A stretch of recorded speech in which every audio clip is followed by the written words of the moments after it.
Welcome to Feeling Seen, the podcast about the movies and characters that make us feel seen. Today, my co-host is a comedian first and foremost these days, but one with an unusual background considering his current profession, and he is on a national comedy tour right now. We will get into all that and more today with Mario Adrion. Well, welcome to the show, and what else do the people need to know about you before we get started? Well, let's see. I don't always want to bring this up, but I'm a retired male model. Mm-hmm. That's how I came to the US when I was 18. I was a fashion model. Mm-hmm. I was moderately successful, but that was my job for about 7-8 years. So it informs a lot of the choices I've made. It informs a lot of my stand-up comedy because, we might talk about the movie Zoolander at some point. If you like. That's literally the life I was living. That is the life I was living. So, that's a big part of my life for sure. And I'm from Germany. I mean, that's also maybe something if you haven't heard the accent. And also in terms of movies, Germany's a weird place because we have very different movies and movies that are big here. There's so many classic American movies that I've never seen, especially Disney movies. So yeah, maybe that's important too. Well, do you, off the top of your head, could you cite a few that did break through that were like, you guys wouldn't expect, but this property, huge in Germany? How I Met Your Mother, the TV show. Really? Massive. Because it was one of the first shows, and that's, by the way, that's how I learned to speak English too. Wow. I think by watching How I Met Your Mother, because when I first started speaking English or learning in school, I started watching How I Met Your Mother first in English with German subtitles.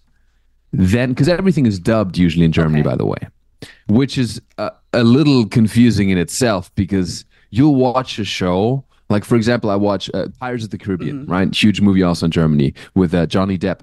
The voice actor of Johnny Depp passed away in Germany, so the actual dub for Johnny Depp died or got ill or something like that. So between the second and third Pirates of the Caribbean, they changed the voice of Johnny Depp. And it's insane how much that does to a character. Yeah. So when I hear a lot of these American versions for the first time, it's really confusing to me because I grew up with Brad Pitt sounding a certain way, and then Johnny Depp sounds way different. Sometimes they're more high pitched in the American version, which is very interesting. Yeah. Try watching the German version now of any movie it's really confusing. And the one that really stuck with me is, do you know Harold and Kumar? Yes. It's like a silly comedy, right? Where they look for White Castle and whatnot. And it's so strange because the Kumar is Indian, right? So in the American, he just sounds American. He doesn't have an Indian accent at all. No. In the German version, he has the most aggressive Indian accent in German, which is, it's really confusing if you think about it. That is nuts. It's crazy, right? And I watched it because I'd seen it first in Germany. And that comedy is the one thing that is very hard to watch in the German version for me.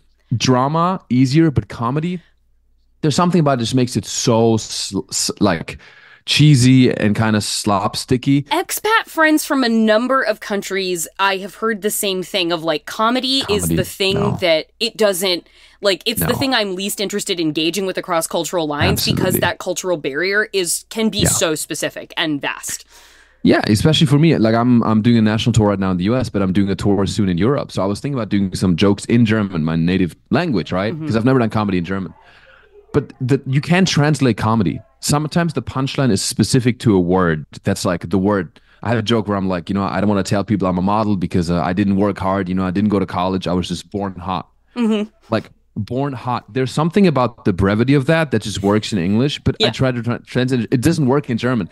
So sometimes the comedies, it's so painful seeing comedies. And I'm so sad because sometimes I would show my mother a comedy movie that I really liked, like How I Met Your Mother or something, or even some other shows. And she would just think it's not that good. And I agree because she doesn't have, in English, it's just like puns work better in English. Yeah.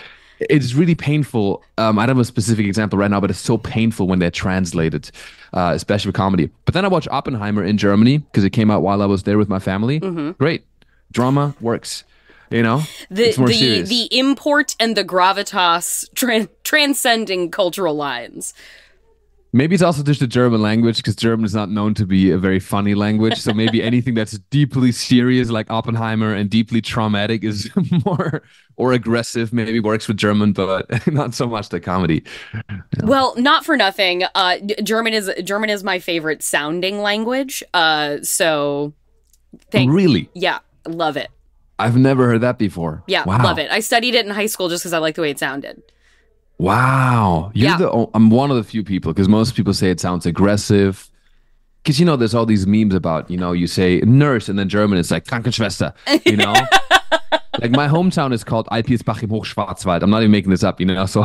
Wow. But you think that's nice sounding? No, I mean, it's just so, it's like, it when you hear it. And I like that. Yeah. I like that it breaks through. I like I love how long words can be. I love that a casual conversation can sound like a fight. Like it 100%. It's really, I think it's a beautiful language, and I just want you to know that. Thank you. Well, we have two characters that we're going to talk about today, and I find them to be such fascinating complements to one another in their contrasts to each other. So I will start with the one that might be newer to, it was newer to me, the character of Monkey D. Luffy from One Piece, an anime that was then that's been adapted into a Netflix series that is also now, I think, about to get a movie that is spun off of the show on Netflix. So expansive property. I'm Luffy, the man who's gonna be king of the pirates. I'm setting out to follow my dream, to find the One Piece and become king of the pirates! Tell us about this character, where you came into contact with him. Give us a sense of Monkey. So that's one of the shows that was also big in Germany. There was one of the animes that, because on German television, we had, like I said, How I Met Your Mother, and then we had One Piece, and it was one of those things along with Dragon Ball Z. That was one of the animes that was translated into German and was just showing on television in Germany. And what I love about him, he is he's a pirate, right? But at the same time, he's the silliest person to ever exist. So he kind of breaks the norm of what a pirate's supposed to look like, which is something I can kind of relate to. Not because I'm a pirate, but because there's certain expectations that come with having a certain role. Like for me, it was, I used to be a male model. So there comes certain expectations with that. There's like, okay, you're supposed to be vain, arrogant, uneducated in a way. There's some stereotypes that come with it. Serious, cool, kind of douchey, right? Don't need a personality because you're hot. Like... Yeah, and I get it, and I know why. I mean, it does make sense. Why do you need a personality? You can just, I was just born hot. That's all I could do.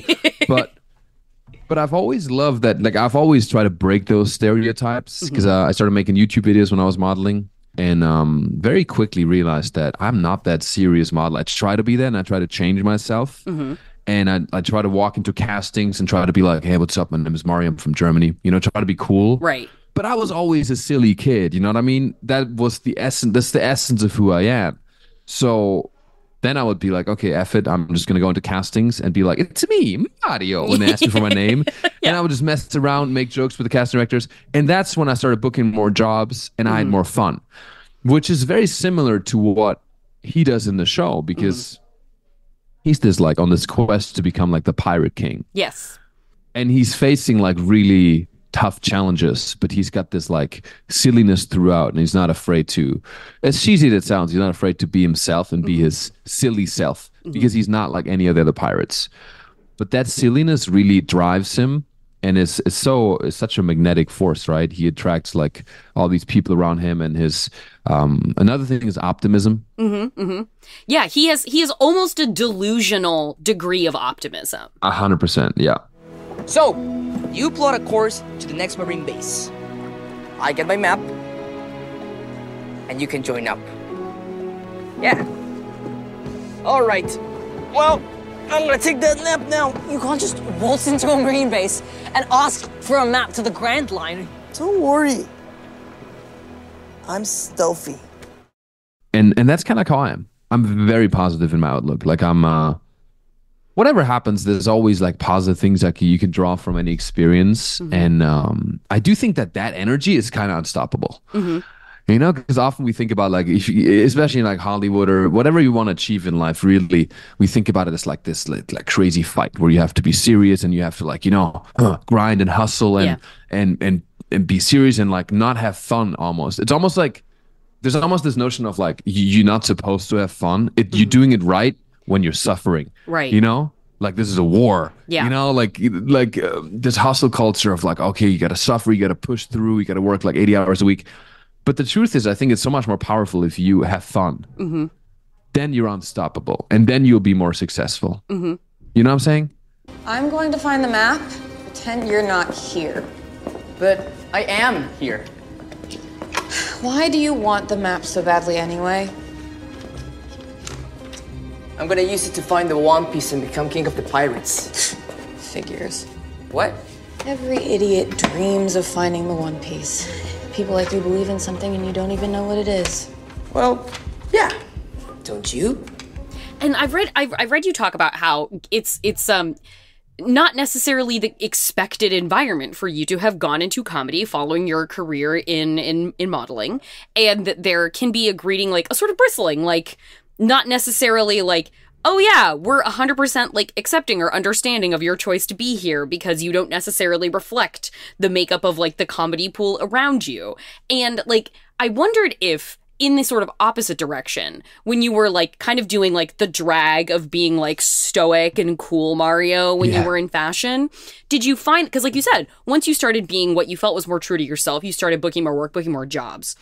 Did you find the silliness also bumped up against people's expectation, perhaps in a frustrating way when you were in fashion, or was it somehow, did you have more latitude for that silliness when you were modeling than you found you have latitude for hotness in comedy? That's a great question. Wow. Okay. So the silliness, I think universally, I was afraid that it was going to throw people off. Yeah. It really didn't. Mm-hmm. I think anybody, no matter how serious they are, like these, when you go to Milan is a great example of a fashion capital that is very, very serious because they take, I'll say this, I don't love Milan. That was my least favorite place to live as a model because it's so, Italians are so loving and so fun, but in Milan, for some reason, they're so serious. They're like, we're Milan, we have like Armani, Versace, other stuff. So these casting directors are so serious, but like, because they kind of feel like they have to be. So when somebody breaks that facade and just can make their job more fun, they all loved it. You know what I mean? So, and it was like this thing that makes, what are you doing when you don't, if you don't have fun? Like, what's the point, right? So I was like, I'm making this experience, even if I don't get a job, I'm going to make this experience the most fun for me and for the people around me. And surprisingly, people always loved it. Like I do the same thing when I go to a Starbucks, and I did a lot of improv, and I think one improv coach, he said this thing where I was like, oh, just like kind of get out of your comfort zone, like kind of messing with people. So sometimes I go to Starbucks, and especially in Germany or like a cafe, and they ask me in Germany, it's like, hey, what kind of, do you have a coffee? What kind of milk do you want with the coffee? And I'm like, okay, könnte ich ein bisschen Schwanenmilch haben? Which means could I have some swan milk? Sure. And it's just like so dumb, but like, and they're like, what? Never has it been, even if they don't like fully get it, that it's like a joke, they're like, what the hell? And it breaks them out of the monotony of their day. And most people want that. I think most people want silliness. And if they don't, they're really fighting with something internally. Because I think humans, we want silliness, right? Of course, if I'm modeling, so it's not that serious. Of course, if I'm giving a speech about the state of the Middle East right now, I'm not gonna, there's a time to be serious. Right. But life is not that serious unless we're talking about like war or something in that on that level of gravity. So yeah. Well, and something I was watching too was, and I feel like this is what we can segue into the second character that you suggested, which was the titular Will Hunting in Good Will Hunting, played by Matt Damon. You got that from Vickers. Work in Essex County, page 98, right? Yeah, I read that too. Were you going to plagiarize the whole thing for us? Do you have any thoughts of your own on this matter? Or is that your thing? You come into a bar, you read some obscure passage, and then pretend you pawn it off as your own idea just to impress some girls? Embarrass my friend? See, the sad thing about a guy like you is in 50 years, you're going to start doing some thinking on your own, and you're going to come up with the fact that there are two certainties in life. One, don't do that. And two, you dropped 150 grand on a fucking education you could have got for $1.50 in late charges at the public library. And what I found interesting about like considering these two characters in the context of one another is they are almost kind of the inverse. Like you have Luffy, who is like, I was watching the live action adaptation of it on Netflix, and one of the, like, sort of his band of, not a crew, we're not a crew, all his crew keeps insisting because they want to be lone wolves, and his just sort of infectious inclusivity keeps pulling them in to be part of his little band of straw hat pirates. And somebody, like, is aggressing against one of his crew, and he's like, I can't believe you believe basically in that joke of a person. Like, you believe in this clown, this idiot.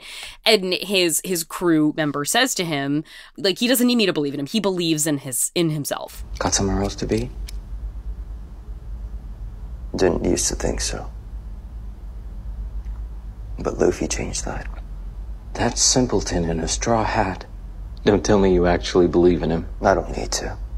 He believes in himself. Rubs off. And he has this deep and abiding confidence that, like, if he can dream it, he can do it. Like, Luffy's gonna become the king of the pirates. He's gonna find the One Piece treasure, which is the great grand pursuit of all the pirates in the universe of One Piece. And then you have in Will Hunting a character who, like, you have Luffy who pursues adventure, and you have Will Hunting who shies away from change, who actively kind of tries to self-sabotage opportunity in his life because it would be something different. What happened at the McNeil meeting? I couldn't go. I had a date, so I sent my chief negotiator. On your own time, you can do whatever you like, Will. But when I set up a meeting with my associates and you don't show up, it reflects poorly on me. Well, then don't set up any more meetings. Well, I won't. I'll cancel them. I'll give you a job myself. I just wanted you to see what was out there. Hey, look, maybe I don't want to spend the rest of my fucking life sitting around explaining shit to people.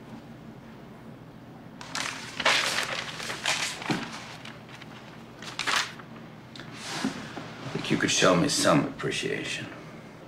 A little appreciation? Do you know how easy this is for me? Do you have any fucking idea how easy this is? This is a fucking joke.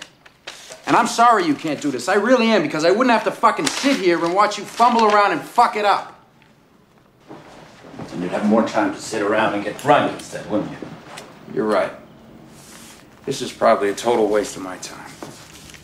And he pushes away relationships, whereas Luffy is bringing in relationships sort of at every turn. That's sort of, you know, he keeps saying to him, like, when people find out he's a pirate, and then they see how sort of kind and helpful he is, he's like, well, I'm a different kind of pirate. So with these two being in such contrast to each other, I wanted to hear from you about the sort of linkage in you between the two characters, despite them being sort of foil for one another. That's a great question. Great way to put it. Yeah, no, I think I became Monkey D. Luffy, and I started off as Will Hunting, and then I overcame that and became Monkey D. Luffy. Will Hunting is more like the representation of what I was in Germany. I think, so there's some aspects of the character I relate to. When I told my wife, of course, that Will Hunting was like somebody I could relate to, she was like, hold on, Mario, you grew up in Alpirsbach im Hochschwarzwald. He grew up like in a gang, you know, I had a very different childhood, but in some ways I can really relate to it. First of all, believe it or not, very smart. I did very well in school. Okay. Self-taught math genius. Honestly, I'm not kidding. Like, I'm not saying this to like, brag or anything, but I did go to a national math competition in Germany and stuff like that. So I could relate to that. And again, there's some aspect of that I could relate to, because it's like, nobody expected Will Hunting to be smart. Yeah. And nobody expects me to be smart, because I'm this guy now who's like modeling and silly and doing these videos online. But like, I loved science. I loved chemistry and math. That was my favorite. I was supposed to be a chemical engineer. Oh. But then when I was 19 years old, I realized that I was too hot to be educated. And then I became a mailman. The bridge we all must stand at the foot of at our lives and wonder, do we cross now? Is this my life? Relatable content it's a brave choice for us you have all. to make, you know what I mean? Yeah.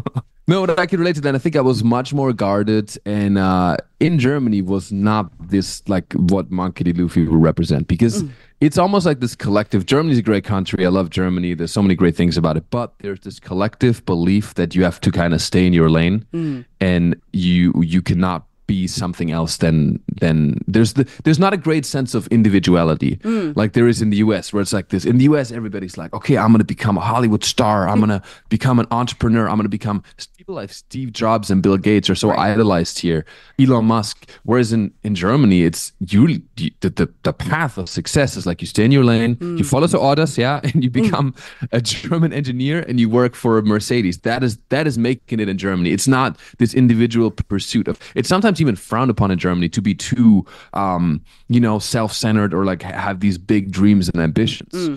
So that's something I can relate to, and I had to shed that, and for me it was through traveling.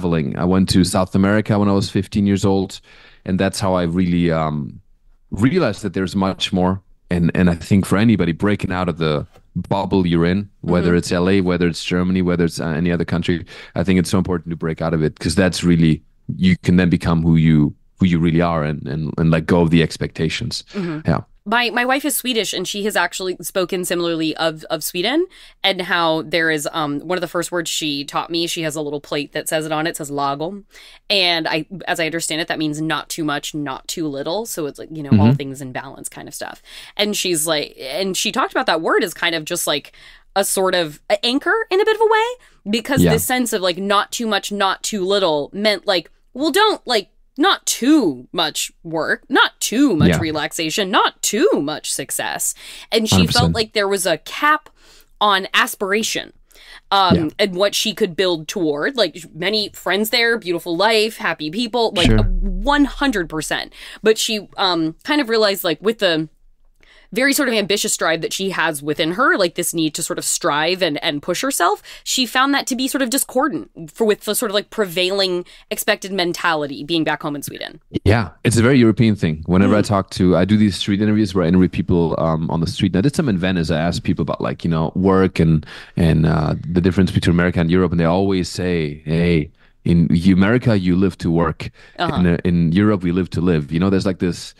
It's truly just a mindset, and it depends. I mean, some countries more than others, but it's a deeply European thing, and I don't necessarily know where it comes from. There's like big. I mean, America is built on the American dream, right? And this individual pursuit, which is beautiful, but I think there's a balance, right? And where I think Europe is on one side a little bit, and then America is on the other side. I think somewhere in between is, but also whatever works for you. If I was not doing stand-up comedy and I wasn't doing YouTube and all this stuff, I think I would be happier in Europe. But because I'm doing this, America is a better place for that. So interesting. Yeah. Well, I suppose, I mean, if you were more compelled to choose the lane and then stick to the lane and then happily proceed in the lane, it seems like that's a great context in which to do that. But it is somebody who seems like they have changed lanes over the course of it and is still like very young, to the opportunity for more lanes to come is quite vast. It's sort of, I can see how being on to continue the metaphor, being on a bigger freeway, being on a big Los Angeles thoroughfare, it kind of is like, well, there's this thing next to me that I can hop over there. I can just hop over there and be that and do that.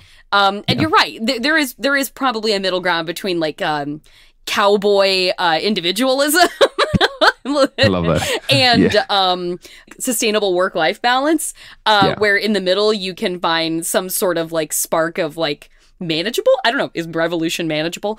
But yeah, I am glad you're bringing the gospel of such things to this place. So I hope that infusing that into this life here, where we can get a little out of whack and perhaps a self-destructive direction, I hope that's helping you find a novel path here in the States. Absolutely, yeah. And then one more thing I want to bring up in terms of Good Will Hunting is that also what I related to was the vulnerability he had, but it was hard for him to really open up. Yeah. Look at me, son. It's not your fault. I know. It's not your fault. I know. No, you don't. It's not your fault. I know. It's not your fault. All right. It's not your fault. It's not your fault. Don't fuck with me. It's not your fault. Don't fuck with me, all right? Don't fuck with me, Sean, not you. It's not your fault.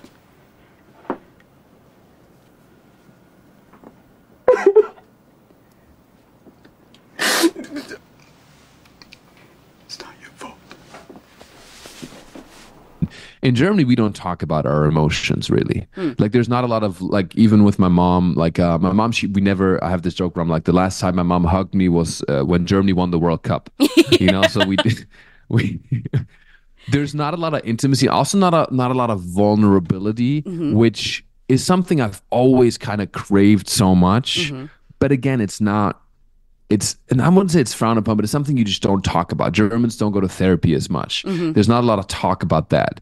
So that's something where I just had this need, and I kind of closed myself off, because some experience I've had, like, much like Will Hunting, for him on a more severe level, but, I've faced a lot of, like, rejection, and also in modeling, you move on every 2 months. I was living in a different country. Wow. Cool. I had contracts, went to Singapore for 2 months, went to Milan during a fashion week season for 2 months.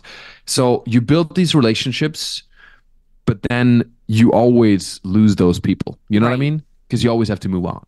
You physically, it's not just like, oh, we lost. No, I'm on the other side of the planet kind of thing, So that was hard for me because I've had so many relationships. One time I fell in love with a girl, and it was really like the hardest I've ever fallen in love. And then she had to move on to a different place, and she kind of like, and she was kind of cold about it, and it really broke my heart. So then I really put up these walls, much like Will did in the movie.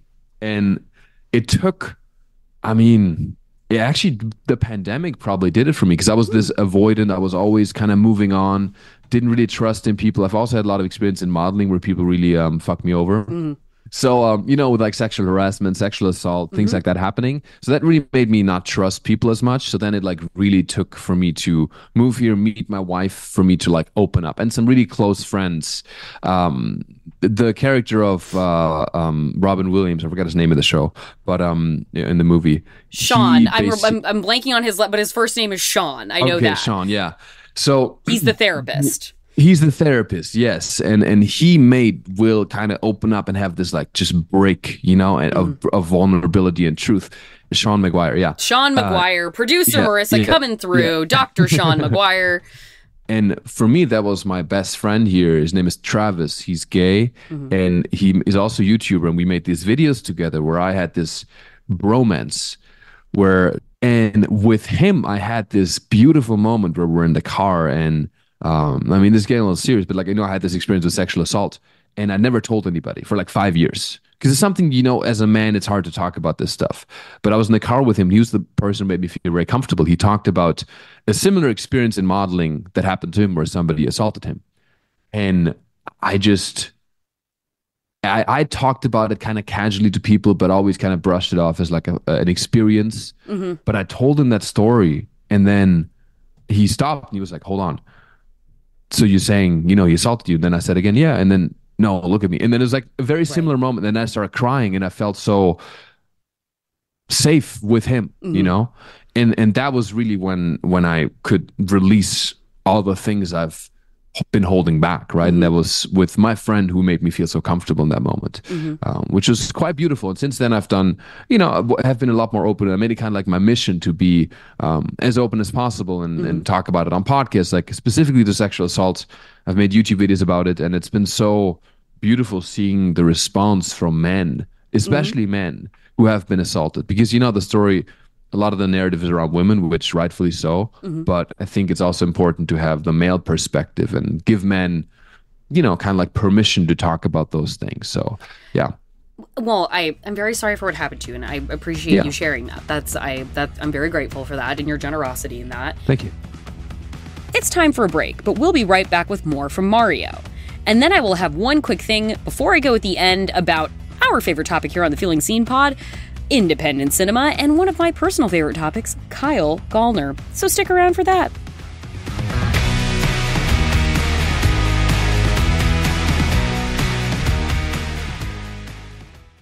Have you been looking for a new podcast all about nerdy pop culture? Well, I have just the thing for you. Secret Histories of Nerd Mysteries. Secret Histories of Nerd Mysteries is a weekly pop culture history podcast hosted by me, host Alston. And me, host Brenda. We've already tackled mysteries such as what happened to the puppets from Rudolph the Red-Nosed Reindeer? Is Snoopy Mexican? And why do people hate Barney so much? From theme parks to cartoons to 80s, 90s, and 2000s nostalgia, we tackle it all. Check us out every Tuesday on MaximumFun.org and wherever you get podcasts.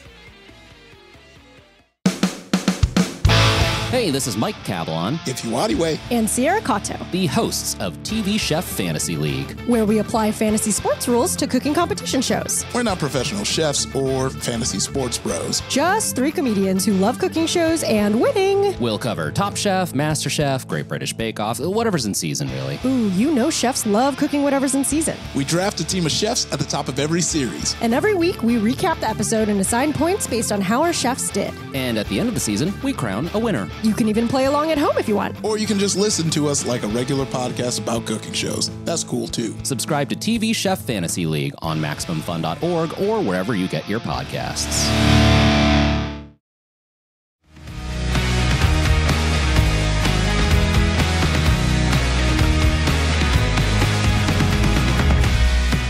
Welcome back to Feeling Seen. I'm talking with Mario Adrion, a comedian who started his career as a model. And we will still be talking about Monkey D. Luffy and Good Will Hunting, but just a heads up that we are picking back up with the issue of sexual assault in the modeling world. So if you need to skip that topic for any reason, just jump ahead by about 5 minutes. For all the sort of insurgent rhetoric around the Me Too movement did not start in Hollywood, but that is certainly where, with the prominence of the industry, that is where it gained steam to become like a term that entered the national vernacular, hopefully international vernacular. And with that came, it is still so hard for any survivor to come forward, even in their personal life, to come forward, not on like a media platform and talk about what happened to them. But it feels like in the wake of a closer to normalized set of discourse topics to talk about how to address sexual assault involving women, there's been it feels like a sort of system-wide recognition of that, whereas it feels like men are in a position where it is still needing to be mostly self-taught and sort of evangelized for openness at an individual level as opposed to at a group level. And so what we have in Good Will Hunting is a character who finds, like with Will and with his therapist, like Robin Williams' character, like they connect over the fact that they were both like victims of abuse when they were children as well. Mm-hmm. And it seems, and it still seems like something that is confined to private conversation in the scope, even more so, talking about men dealing with sexual assault than like, hey, there's a big, like, there's a big unit system here that you can enter into where you can find solace in community. It kind of feels like the evolution that we are asking of men and the development that we are asking of men, we are still largely, it feels like, asking them to do it just like with handshakes between each other, and then we'll like get to you later kind of thing. And that's hard. That's a hard position to be in. Yeah. No, very well said. Very well said. And I think there is more of a conversation around it now. Sadly, especially in modeling, I would say, it is so common. Like that industry seems like a fucking black box. Like it is whatever cultural shift has happened in terms of equity and speaking out and Time's Up and all that stuff. It feels like music and fashion are both like, go to hell. Like we are going to stay here and we are going to do what we've always done. It seems like it's impenetrable. Yeah, it's very interesting because I mean, the industry, and this is largely, to be fair, I've had so many photographers who are like very good friends of mine and have been nothing but respectful. But I have a lot of jokes about this in my stand-up act also, because I think it's important to also joke about it. You know, I want to raise awareness. And I think talking about the darkest things is very, important, and it's the best, where the best comedy comes from.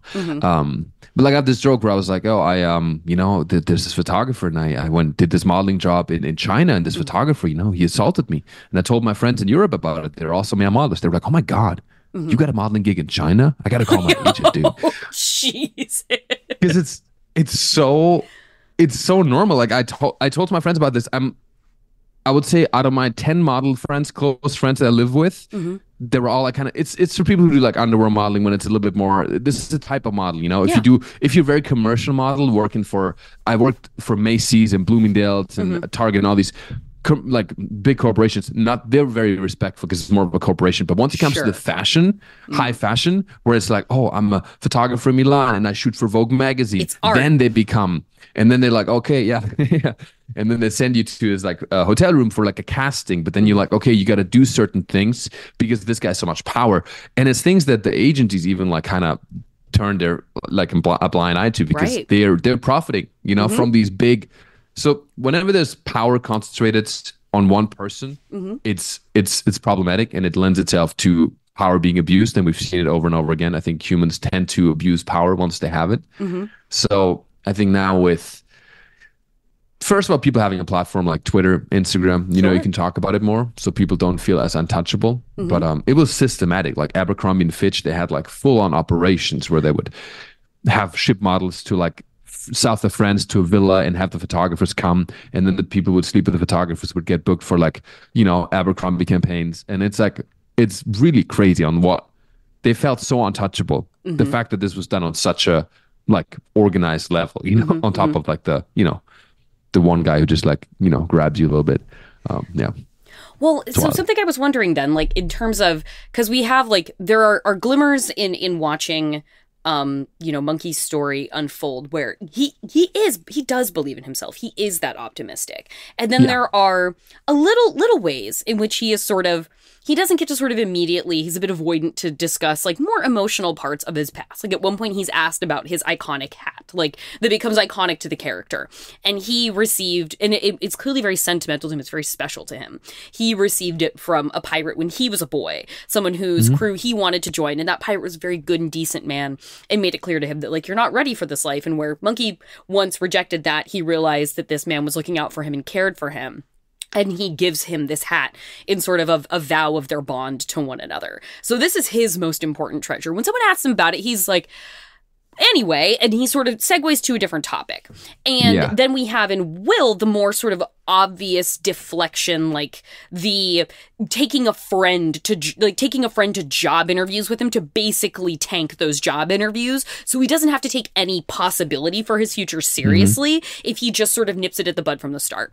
So in both of these characters, I feel like we have more lightly so in Monkey, they're like the bigness and the comedy and the bright smiling optimism. At times, it is also a defense mechanism. He is genuinely who he is. I'm not like, Monkey's a sham. But like, there is aspects of defense mechanism to that. And Will sort of wears the defense mechanisms very outwardly in what he's like, I am a wall of protection and you cannot hurt me if I do not let you in. So I wonder where you are sort of in your evolution of like reflection from these two characters. Have you found ways which like, are you finding the shield aspects of perhaps the things that you do, and like where are you finding the balance between perhaps the protective or shield aspects of leaning into like a bigness of yourself, or like compared to like the authenticity within that, where you know it's the vulnerability that you've been seeking out? Like, is that a tension that you've found at all? Yeah, it absolutely is. I have this tendency to believe that I need to always be that silly, optimistic person, because oftentimes that's the role I've played, and I've dated in a lot of my relationships. I've dated people who I kind of had to lift up. I've had a lot of relationships, whether it's romantic or even close friends, that were, you know, say, for example, struggling with certain things like depression, trauma, whatever. And then I often came in as like this positive force to pull them forward.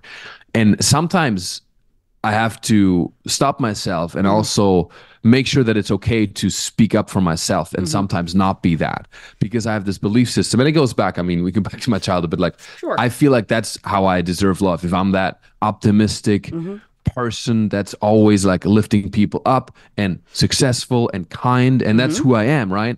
But sometimes I do that and I do it and it hurts myself. Right. So I'm finding that balance between being that Monkey D. Luffy optimistic character, but then also sometimes being like, hey, I'm not cool with this. I have to set boundaries for myself. I'm a people pleaser. That's like who I am. And I have always had that role. So it's been a challenge for me to find that balance, right? Between lifting people up, being that positive light that I like to be, but then also being like, oh, it's okay if I'm not. Sometimes, right? Yeah. Now, so it, like with fashion, with modeling, there's obviously not that one does it for attention, but there's an attention aspect that inevitably comes with it. A degree of recognition, a degree of fame at the very least. And then going into YouTube, that is also like a form of performance. It's a form of crowd work on its own. And there is feedback within subscribers, interaction with posts, things like that. What do you find is the different sort of buttons that the form of that you're doing now in like stand-up comedy, how does that nourish you, or how does that sort of play into that, like, at least habituated feeling of attention equaling, I don't know, like fulfillment or success or something? Like, not that attention is bad, but where do you find that comedy and stand-up diverges from those previous sort of forms of eyes on you in like the effect that it has? Yeah, I mean, it's very different. I have videos that have millions of views, but it's not the same as walking into a show with even 15, 20 people and having that energetic exchange. That is real. You know what I mean? That is real. The YouTube stuff is beautiful. I love the expression. I love the fact that I can just reach people from when I was modeling in Singapore, and I built an audience, and that's how I made money. That's how I kind of broke out of the modeling world, and because I became more autonomous.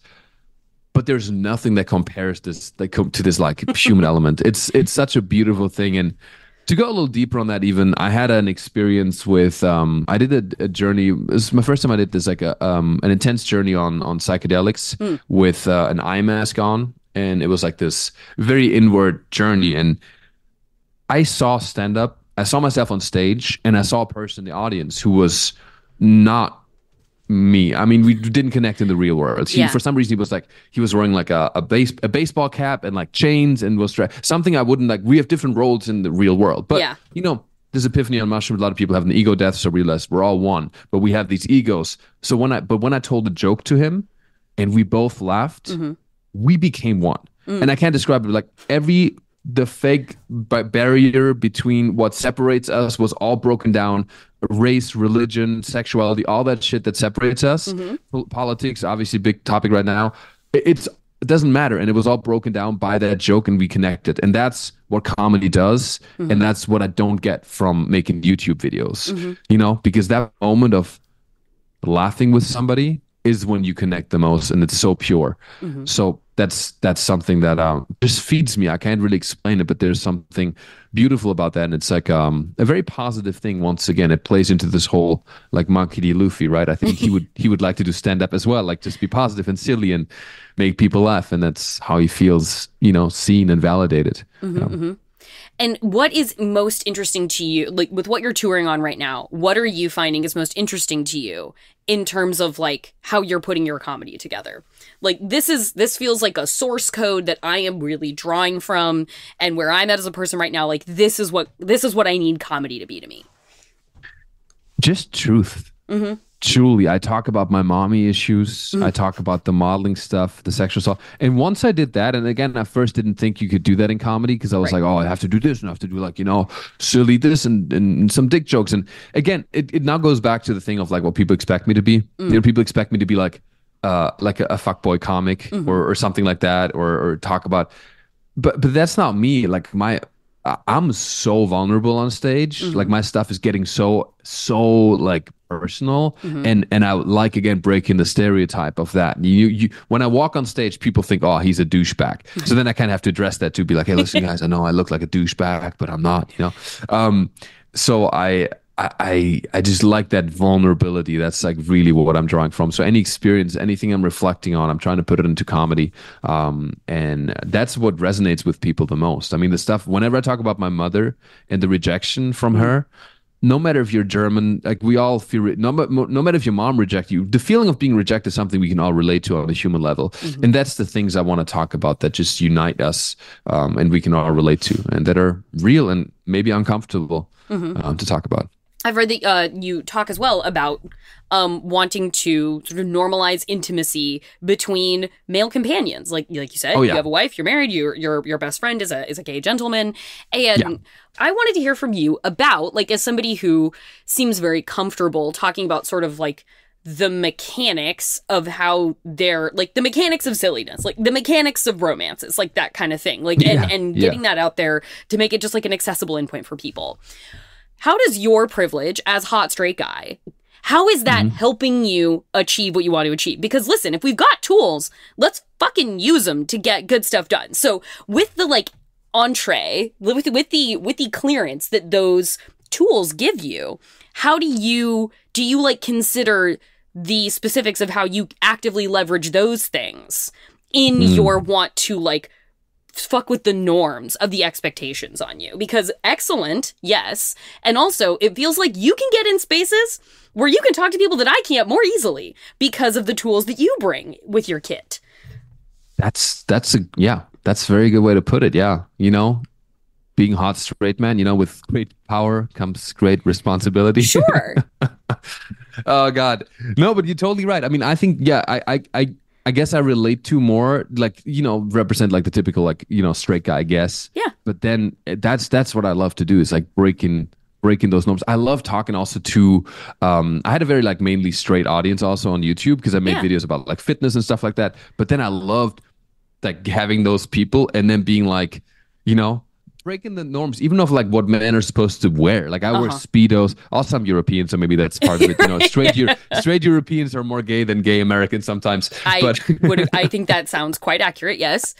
Yeah, but like breaking the norm of like a lot of straight guys think they can't be intimate with their male friends because they think it's gay, and I just want to break down all like let's follow our impulse. Let's do what feels right. Because I've gotten so much from this intimate relationship with my best friend, and it's not sexual.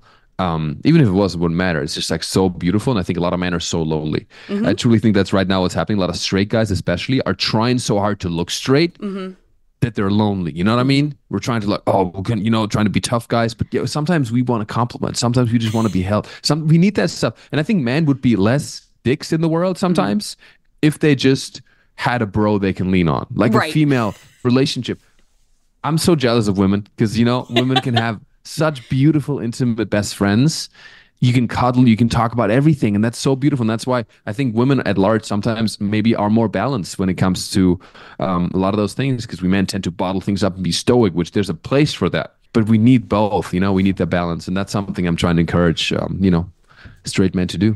Yeah. It's a real set of trade-offs. It's like, gosh, be more comfortable with empathy and vulnerability and be subject to having your rights stripped away at a federal legislative level. Like, it's like, oh God, these two things we hold in our hands in these scales. Yes. Well, I guess then getting down to the end of the conversation, I just sort of abroad, like, as Luffy says, like, you know, different kind of pirate. What are you feeling like you want to sort of move towards in your lanes? Like, what kind of pirate do you want to be? What kind of pirate do you want to be? Yeah, what kind of pirate do you want to be? You want to be a different kind of pirate? What kind of pirate do you want to be?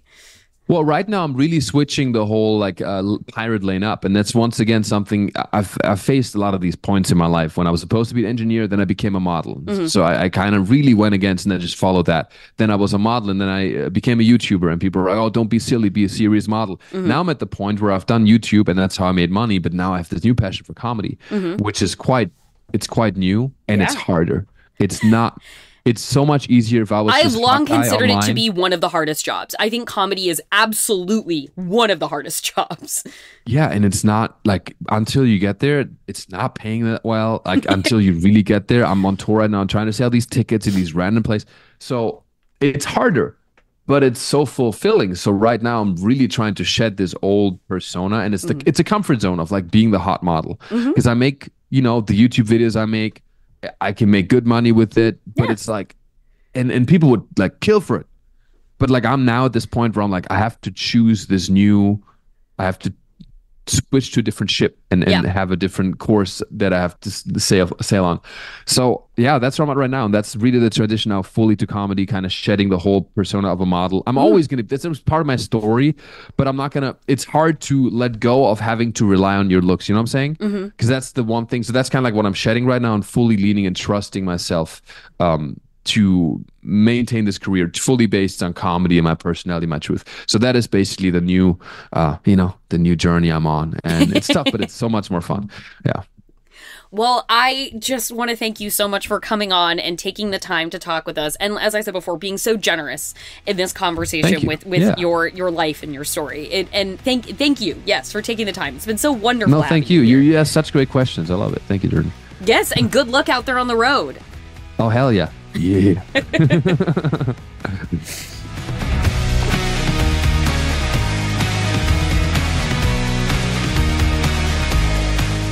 Thank you so much to Mario Adrion. We will put a link in the show notes where you can check out Mario's YouTube channel and his tour dates. And now that one quick thing before I go about independent cinema. The new movie Strange Darling is making its way around theaters now. And hey, it's a thriller, it's suspense, it's genre, it's small, it's a little movie that could, as long as we can help make it. And that's the real heart and soul of this show. But in addition to telling you to get out there and seeing that movie, which I will just give you a brief little logline so we are all on the same page. Nothing is what it seems when a twisted one-night stand spirals into a serial killer's vicious murder spree. And the specific inroad that I want to make into Strange Darling now, the undergirding argument for my plea, put simply, ladies and gentlemen, it's Kyle Gallner.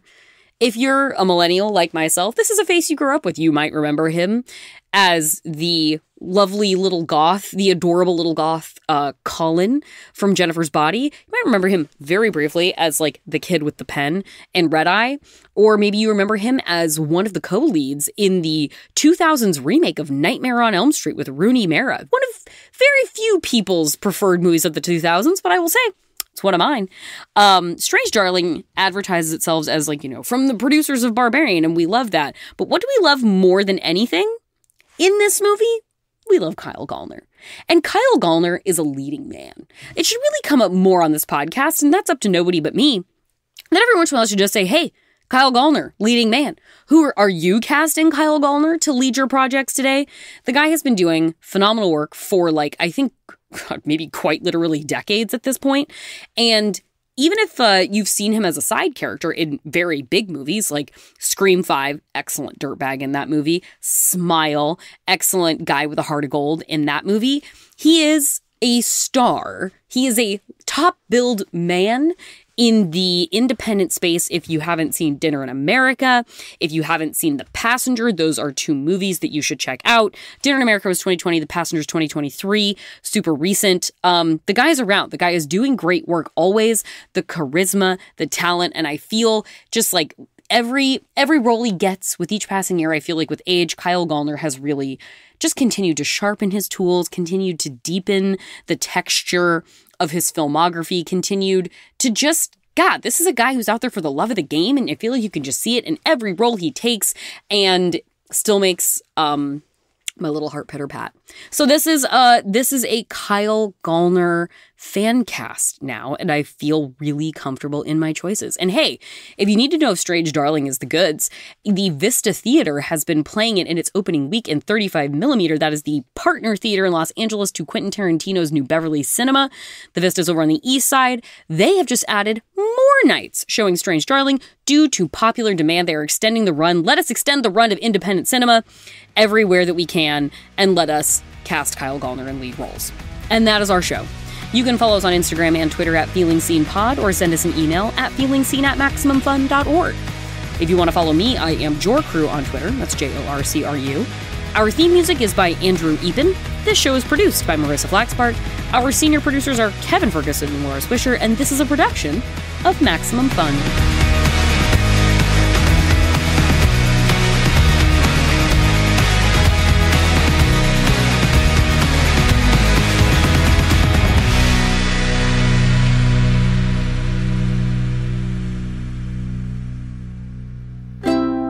Maximum Fun, a worker-owned network of artist-owned shows, supported directly by you.